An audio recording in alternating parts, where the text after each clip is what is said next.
Hell yeah, and welcome to episode 14 of the Temple Bard podcast with me, Jim Wynn, and Philip Noon. Philip, I said maybe. In the sunshine. So, the day that no one thought would happen, but everybody knew would happen, has happened. I genuinely didn't see it coming because I actually thought they hated each other that much. Even if you look back, I read stories and stuff about, so the two of them were obviously very close to Peg, to their mother. And they'd ring ahead. So like they had a great relationship with their mother, but they'd ring ahead to the house and say like, is he there? Yeah. And she'd be like, he is. And he'd be like, right, well, ring me when he goes and I'll go over. So she had that kind of, for the last 10 years, her sons were never around, like, or were they around? Like do you reckon a lot of it was a big, I don't reckon it was a big fucking like showbiz scam thing. I mean, the people that you hate the most in the world are the people that you love the most in the world, you know? We come into these lives to work on these emotions with the people, and it's always the people closest to you that bring out the biggest emotions in you. That's very true. So I have to say I'm more happy as a family than anything else. There's some people that have gone way off the deep end with like how momentous this is. Like, I mean, I was sure it would definitely happen one day anyway. Were you? Yeah, I absolutely. First of all, they're brothers, and brothers do get back in like nearly all the time to get back together. But also, I've seen a few interviews with Noel lately where he's been much more kind about Liam than he has been before. Well, I seen Liam dedicating half the world away to Noel last month, but apparently they'd already done the photo shoot at that stage. Yeah. So they were teasing it, but I read somewhere someone was like, you're taking a risk going to any one of those concerts after buying tickets for anyone after the first one. I think it's worse. I think you'd be taking your life in your hands walking in late. I think it could already be over at that stage. I think after the first song, he could just say, you know what, fuck you. This is why I didn't want to do this. No, I don't think it'll be. I don't think they'll do that. They have a year now to get it together. I think if it was going to get cancelled, it would get cancelled before the show even starts. I want to know who's in the band. Have they said anything about that yet? Well, Bonehead he's been posting kind of and liking and sharing and that kind of stuff. So I presume it's going to be him. I don't know about your man. What's his name? Guigsy? Guigsy, the bass player, the original bass player. So I don't know what's the story with him. Because all the later fellas who were in the band, I can't remember, Jem or something, and another fella were in the High Flying Birds with Noel. So did they take sides, I wonder? Well, they probably would rather be in it themselves, but I'm sure, like, I think anyone who likes Oasis, or definitely who liked Oasis when it started, would want the original. Guigsy, Bonehead, Noel and Liam, and then your man White, the drummer. Yeah. I mean, Tony McCarroll's the drummer, the first fella for the Definitely Maybe album. Speaking of Guigsy and two brothers who don't get on. Yeah. Ryan Giggs and his brother. Ryan Guigsy. Ryan and Rodri. Yeah. Well, that's another fucking thing. Like, imagine you have everything going for you in the world, but you still have this temptation from the taboo of hanging the brother's missus or whatever. But that was mad. Mad, all right, yeah. Do you know who allegedly is a disgrace for this? Allegedly, Drake. Right. Apparently Drake is like a disgrace for like seeking other men. Like he seeks out other fellas' girlfriends. Apparently that's sport for him or something. He just can't be content with like, because he's Drake. Yeah, every woman in the world's throwing themselves at him. So for him, apparently, now allegedly. They have to be losing something. They have to be betraying something. He has, this is his thing. He likes to go after other men's women, like, which is bold. It's bold, all right. Each to their own. I mean, it's a multiplayer game. It's a multiplayer game. Everyone's involved. It's FIFA. Everyone has a role to play. It's a multiplayer game. You can't just bash the buttons and hope for the best. No, that's true. But yeah, it's a thing. Like, and so even Ryan Giggs, who has this hugely successful football career, most capped player forever for Man United and legend and Wales manager, all these things, but still has this. He's still a human being. But you know, and he still has these emotions to work out with someone who came close to him. He was born close to his brother, and they've also had problems with their dad. Was did you know he's half black? The two Giggs are half black. No. Yeah, you'd never notice, but their dad was a fairly well-known rugby league player. Right. And I think he lived in Wales, and then they moved to Manchester, so they didn't see their dad much. And was he bald? I think he was, but Because there is a deal. What's in the bull is in the calf. Like, what's in the bull is in the calf. That's a Cavan saying. If you ever heard one before, what's good for the goose is good for the gander. Yeah, probably. Yeah. So I mean, it's all, as you say, generational, handed down, all these emotions to work with. But yeah, so it's the same for the Gallagher brothers. You know, I'm actually not that bothered to go and see it myself. I'd like it. Yeah. Just I mean, I wouldn't say no to going for it, but I'm not going to get up and fucking sit on Ticketmaster for an hour and try and get a ticket. Like, although I was offered tickets for free for Coldplay Sunday night, and I turned them down. Yeah. I have a gig in Germany this weekend. I'm flying to Germany in the morning, and I'm going to get back Sunday, and I'm just like, I'm too tired. I never knew Coldplay were so popular until their tickets went on sale here, like last. Whenever those tickets went on sale, everyone was trying to get them. That I knew. Oh, no, all the group chats were trying to get them. I never knew. But then, like, so I suppose, isn't it like Coldplay, Taylor, Ed Sheeran, like they're probably the Rolling Stones of our generation. You know, I know there's no comparison because you're talking about two completely different periods of time. Well, there's different music and what I would say is there's less what you'd call stadium acts. There's no. It used to be loads of stadium bands. Now there's stadium artists, which is great. Like fucking being able to do it, like sell out a fucking Croke Park with a fucking loop pedal and all is fantastic.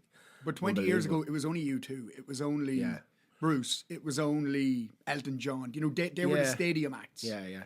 Garth Brooks, if you were from Ireland. Garth Brooks could outsell any of them. Like what happens is, if you're not from Ireland, you won't know. But like, there's maybe. I think, is there 1 million people live in Dublin and 3 million people live outside Dublin? So there's 3 million Garth Brooks fans in Ireland. There's 3 million Garth Brooks fans in Ireland. As soon as Garth Brooks plays, basically there's no one outside Dublin left. The whole place, everyone in Ireland comes to Dublin. The Croke Park. Everyone slaps on the fucking Ben Sherman shirt. The whole fucking there's tractors on Grafton Street. The Wrangler jeans. The Wrangler jeans. I got friends in. Oh Jesus! I still have my maps on in my pocket. Hold on a minute. Google Maps. Actually, funny enough, speaking of maps, I saw a study done where there was a massive percentage of men were less likely to listen to their GPS or to their map if it was a woman's voice. Yeah. So a load of men, apparently, if it was a woman's voice, would like drive by to turn whenever she said that. He'd be like, fucking knows nothing that one. I don't remember it ever being not a woman's voice. Is it always not always? Ah, no, you can get men ones. You can get them like one Will of the boys. Smith and all. One of the boys has one that sings.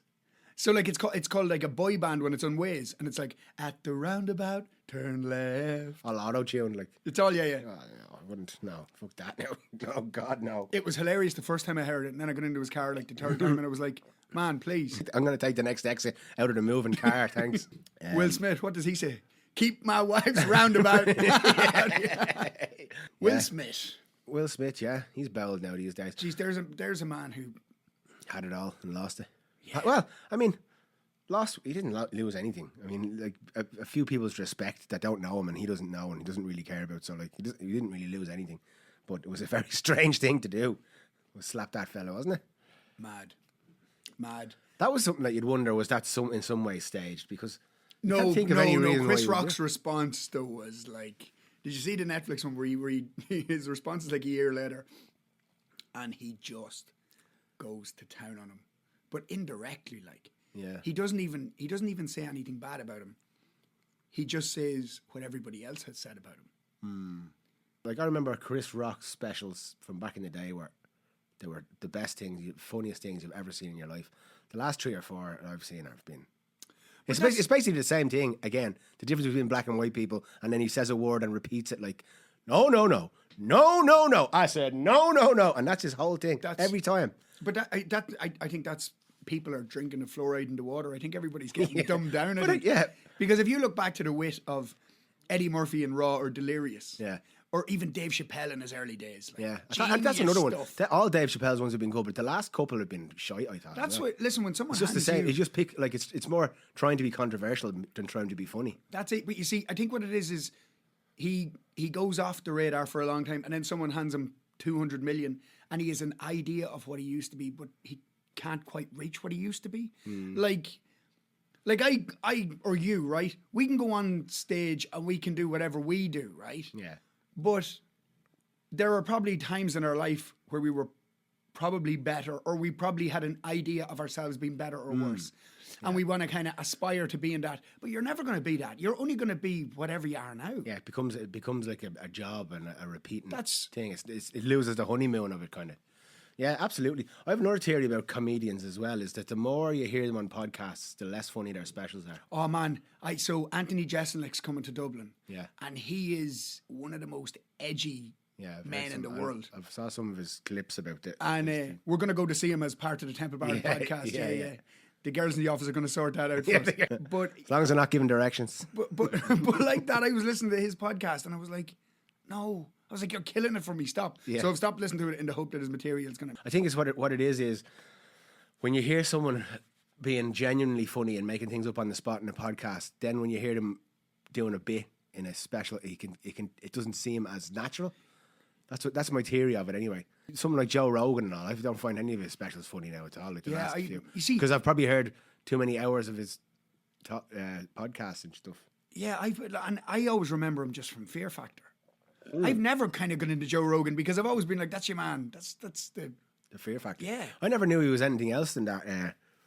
I never knew he was a comedian or anything. I thought he was the Fear Factor lad.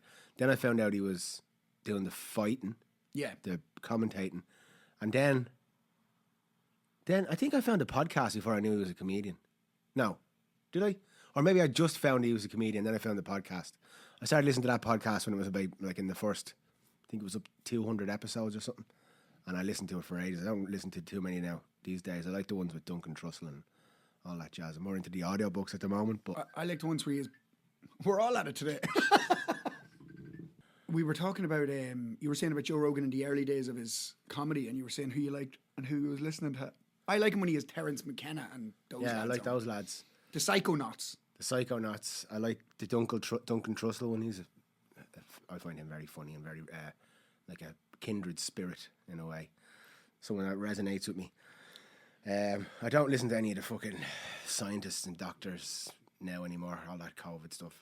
That's done with that now. That's Although it's coming back in a big it's way. coming back. Everyone's got it. Everybody has it at the minute. Your missus has it at the minute. Yeah, at the moment, yeah. My Isolation. missus had it a few weeks ago, and the baby. Not me. Still hasn't got me, folks.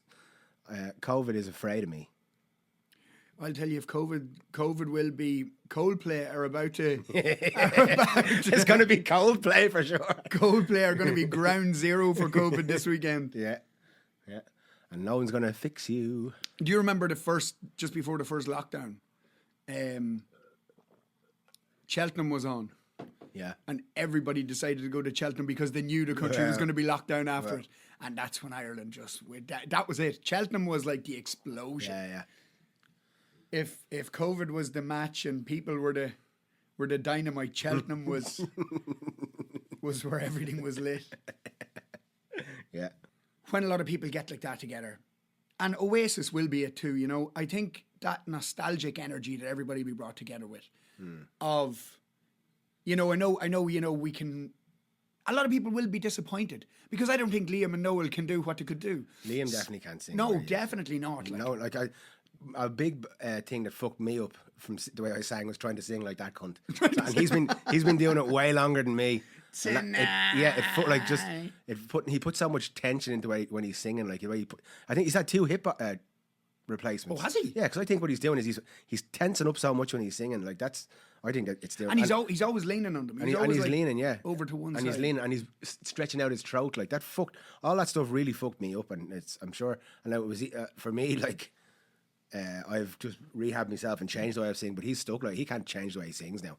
He's like, because it's a multi-billion-million-dollar. Did you ever hear industry. the Sacha Baron Cohen story about him? No. Sacha Baron Cohen asked him before an award ceremony, he was like, I'm going to do a joke about you, is that okay? And he was like, yeah, sound. And Sacha Baron Cohen never got around to doing the joke. Later on, he's at a party, Liam Gallagher sitting with Bono, and he goes over and he sits beside Bono. Sacha Baron Cohen and Bono are good mates, and Liam Gallagher's like, who's the greatest living rock star? And he's like, I don't know. He says someone, and he goes, no, who's the greatest living rock star? Right. So I presume there might have been chemicals involved in this, but he doesn't. He alludes to it, but doesn't say it. Like just with the way Liam's. Yeah. And he says, I don't know. like Bono.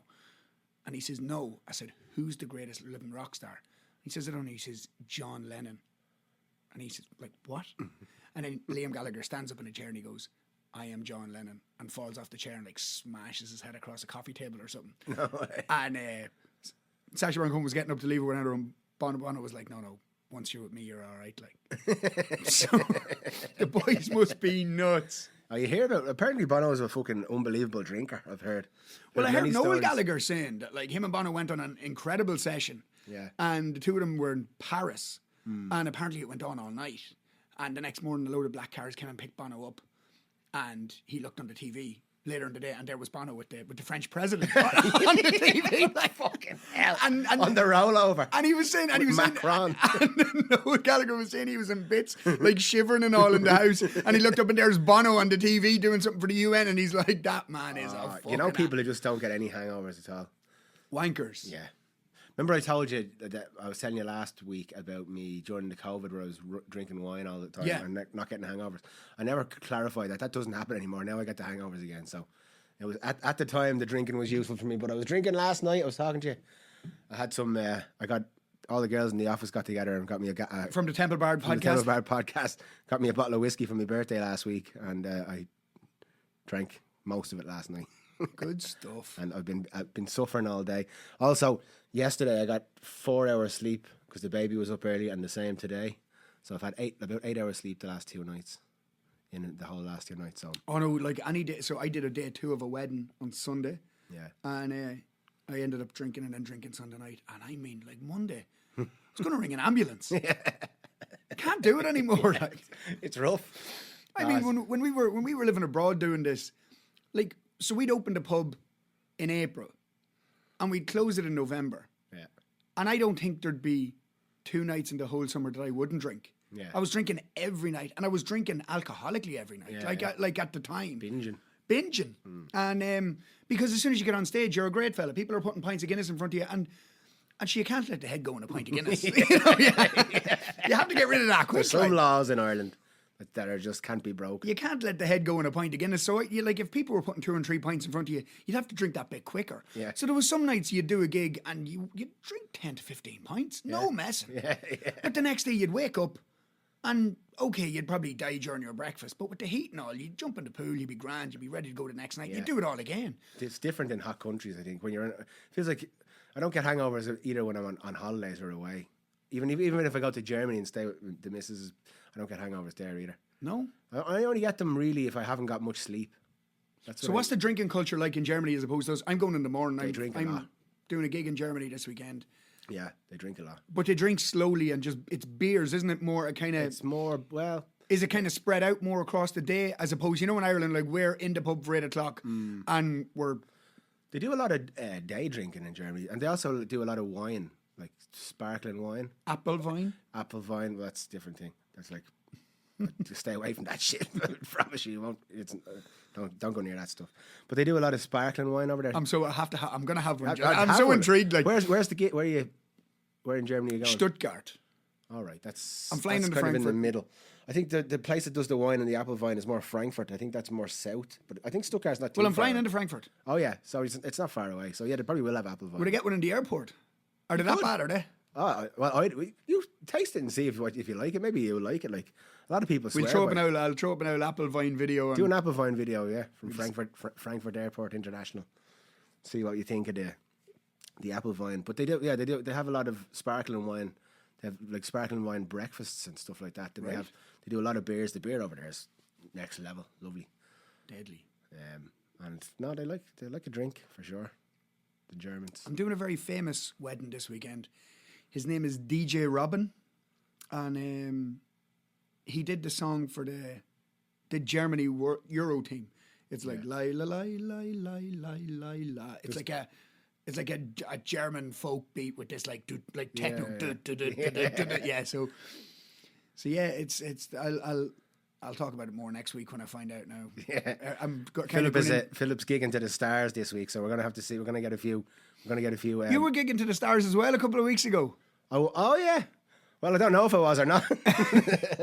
I was in a pub around here. I won't name it, and this pub is a place where there's a private section behind you, so you're kind of at the top of the stairs, and there's half the pub's in front of you at the bottom of the stairs, and the other like half or third is behind you. It's a private function place. And I got in there, and the manager's saying to me that they're shooting a Netflix game show somewhere close by, and they've booked the private area, and they had to security check me and all this because he started naming all these famous people. Now I didn't know any of them. They were all like new famous people, and I don't follow it. You knew one of them. I knew one of them. Who was it again? Rob Lowe. Rob Lowe. That's what it was. Yeah. And I was actually when you were saying, I was looking at his Instagram. Him and his son were playing golf just down the road as well. So he was definitely there. He was definitely here. Yeah. Yeah. So, but what happened was, it was funny then because I am sitting there thinking. So I'm playing the gig. There's no one there, there's no one behind me at the start. They're coming after filming, and as I'm playing, like the place behind me is filling up. I can hear all these American accents and stuff, but I can't look behind me, so I don't know who's behind me. I don't know who's behind me or what's going on. They're all having the crack. Some of them came out around the front and started doing a bit of dancing when I was getting the fast songs going at the end and singing along. Some guy came up to me and he goes, "Man, I'm from West Virginia. I'd never heard country roads outside of West Virginia." He said, "I never thought I'd hear country roads in Dublin, Ireland." And I was like, "You're more likely to hear it here than anywhere else, pal." It's funny enough with country roads. I was actually walking through Temple Bar last night on the way to a gig, and there was some fella singing country roads, and I was just thinking, if we hadn't got country roads, Temple Bar'd be bleak as fuck.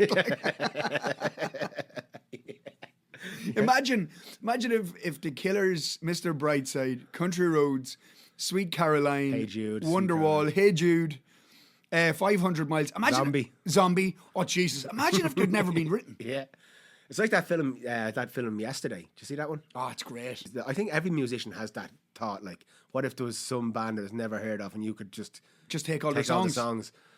Would it work the same? Do you think? Because I think it's not just the song; it's also the person, the vessel it comes through, the vibe at the time. It's so much more than just the song. Well, actually, funny enough, you should say that, because I was listening to a different podcast yesterday, the Stall It one with Darren and Joe, and they were doing a thing on Charles Manson, and they were talking about Charles Manson being in with the Beach Boys. Yeah. And they played one of his songs, a little snippet of it, and it was fucking brilliant. And I was like, and apparently the Beach Boys took some of his songs and used them. Yeah. And I was like, in a parallel universe, Charles Manson could have been like a Beach Boy. And then he wouldn't have chopped anybody up. Fucking Hitler could have been a famous artist. Like, there's so many, you get these paths in lives and you can go one way or the other. The boys didn't choose the right path. Well, they chose the negative path, and there's no right or wrong, in my opinion, but there's paths that don't end well for more people. You hear about the Charles Manson was like working with the CIA. They were doing like they did the, what's the LSD things that they used to do? Oh yeah. Sorry. So he was in a hospital and they were giving him loads of acid. They were giving him acid, and they were teaching him how to brainwash people with acid, apparently. And he would, apparently your man, Rudy, who was the man that shot Oswald? Jack Ruby. Jack Ruby and all. Apparently he was in the same program. Holy Jesus. And he was all involved in it as well. In parallel universes. What would Oasis be? What would Oasis be in a parallel? The Diaz brothers. Do you want to know a funny one? Do you remember, this is a 90s thing or 2000s thing, the fucking celebrity deathmatch thing on... Oh, that was unbelievable. Remember that? And now that's coming true. Like, it's becoming a thing. Like, that was a made-up thing, and now there's, like, fucking celebrities boxing all the time. Yeah. Do you remember, like, Marilyn Manson fought Jesus and, like, loads of mad stuff? And now it's fucking Jake Paul and Mike Tyson. Or fucking... Yeah, I never thought of that. Yeah, I was only thinking that's a duality collapsing, folks. Drink. It's water, but I'll drink it anyway. I need it after last night. But... Celebrity Deathmatch. That was a great show, yeah. What was his name? Mills Lane. Was that the referee's name? Yeah. I don't want to hear about it. Get out back in that ring, kid. I don't want to hear about it. He did all the big fights back in the day, no? Did he, yeah? Mills Lane, yeah. It was class. Do you remember when Jackass first came out? Of course. So we did it. Like we were at the age, when Jackass first came out, I was in second year in school. So we literally idolized these Gawsons. Yeah. Like, I mean, like we made our own, like one of the boys got a JVC camcorder and they were like jumping into wheelie bins and like baiting each other down the street and mad stuff like. Yeah. Do not try this at home. Try it outside. Oh, it was nuts. It was great. That was the kind of the start of this kind of reality TV, or less scripted TV, and the end of MTV as a music. Well, the boys, yeah, definitely, and the boys were trying to see how far they could push themselves, and then Dirty Sanchez came along in Wales, and they just fucking blew everybody out of the water. It was like these boys in Jackass were like, stapling, whatever, to pieces of paper and things like that. These boys in Wales, remember Dirty Sanchez? They came along and they were just setting each other on fire and all. They were I remember them drinking horse cum or something. They were bowled like.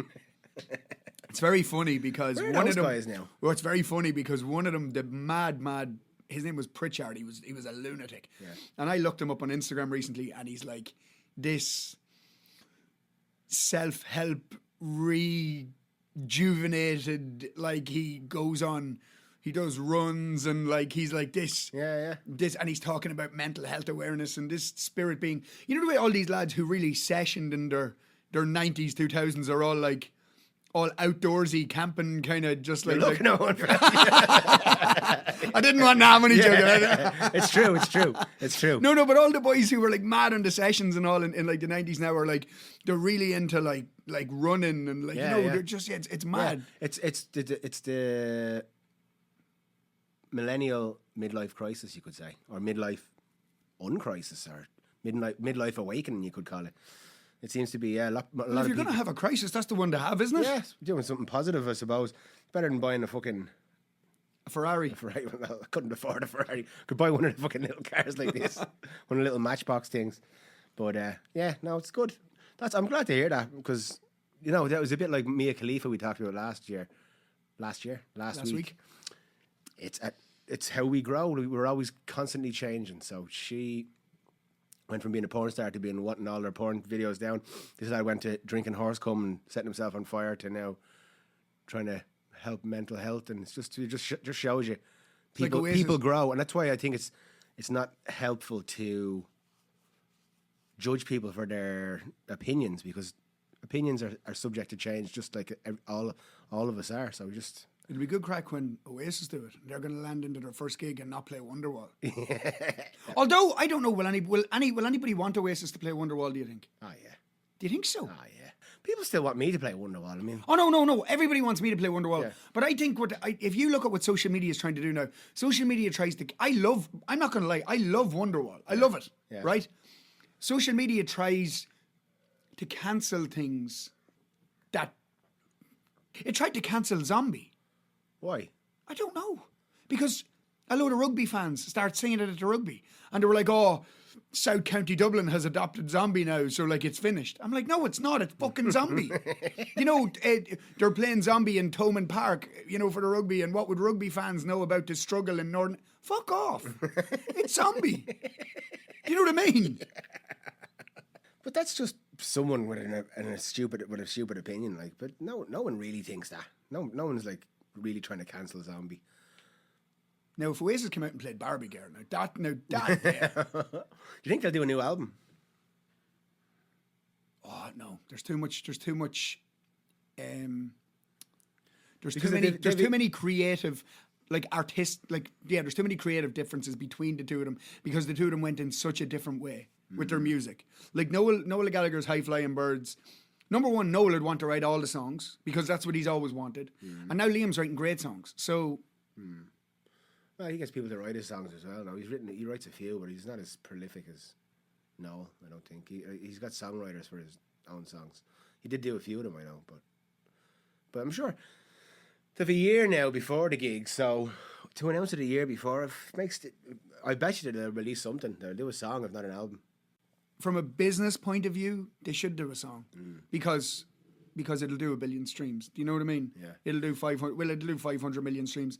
It'll do 100 in its first week. Like that kind of stuff. They'll hit the numbers. What do you think about what we were talking about earlier? These huge acts. At a certain point, like no matter what they do, no matter what songs they release, new albums they release, none of them will ever be in the live set list because they have to play all the hits. So so does it come a point where they not that they shouldn't, but is there any commercial point in releasing new music. You see, I suppose for something like that, would like someone said Snoop Dogg has like fucking, I don't know, like loads of albums. Like Snoop Dogg has like, I'm actually going to Google this because this is serious, right? Snoop Dogg has 19 studio albums, right? Fucking hell. Right, he has 19 studio albums, 5 collaborative albums, 17 compilation albums, 3 extended plays, 25 mixtapes, 175 singles, and another 112 as featured as an artist, and 16 promotional singles, right? Snoop Dogg is, without a doubt, the hardest working man in the game. I don't give a fuck what anybody says. Yeah. And then he'll still go out and he'll have to do his 20 big hits at every show. Yeah. Like if he goes out and he goes, hey, I want to do my new... No. I feel like before, well, maybe it's just on the way up, bands, they would tour albums. Even the big bands would tour albums. They'd throw in a few hits at the end. But they would tour albums. But I suppose albums aren't a thing anymore, really. But then I suppose like when you get to, look, you can do it at the end of your career. Like Paul Simon, I think for his last 3 tours, he just started playing songs that fucking nobody knew, and everybody hated him for it. Yeah. Everybody was like, play Graceland. Yeah. You know, to play the Boxer, play Me and Julio down by the schoolyard. And he was like, yeah, this is a song I wrote last Tuesday when I was in it. It's like, he's like, it's about the US presidential election. Fuck off! You came here to hear me sing, and I'll sing. Yeah. Whatever I want. Yeah.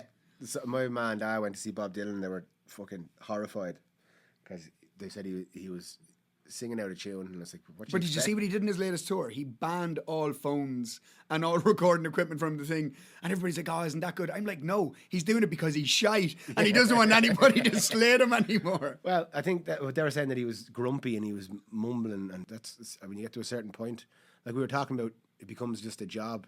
He sold all the rights to all his music for, was it 300 million or something?